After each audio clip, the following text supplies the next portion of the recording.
Am I the a-hole for not allowing my daughter to spend Christmas with me and my new family? I'm gonna guess and say absolutely.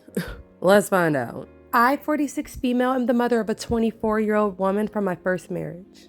I also have 2 boys, 10 and 12, from my second marriage. When I was married to my first husband, he was unemployed for most of our marriage. We lived in a house his father owned. His father even bought us the car that we drove and would send money to help out with the family. I was young, stupid, and in love, and that's my only excuse for living like that.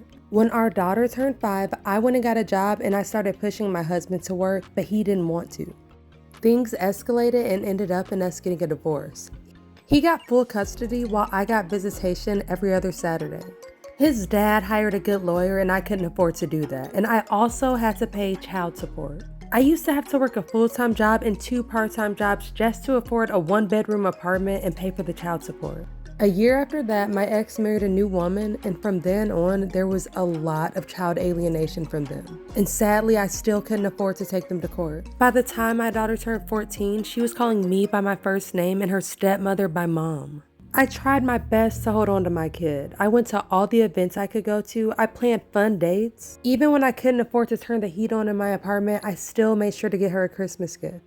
But sadly, by the time she turned 16, she didn't want anything to do with me.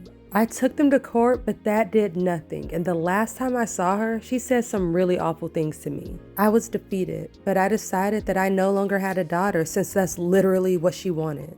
I moved away, met a good man, and married him, and had 2 wonderful kids. Last year, my daughter reached out. She said that she was really sorry and wanted to reconnect.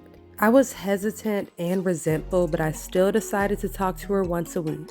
Suddenly, she asked if she could spend Christmas with us because she said that she wanted to get to know her little brothers. I told her that we were not at a stage in our relationship that I would allow that. For one, I could not trust her with my kids, and then for 2, I wasn't even sure if I wanted a relationship with her anyways. She says that I'm an a-hole and that I'm punishing her for stuff that she had no control over, and that I know that what she told me and the way she acted towards me was a direct result to her father's manipulation. So am I wrong? I mean, yeah, you are. I get why you would have some resentment, but come on, you could work that out with your daughter. I mean, what do you guys think? Let me know in the comments.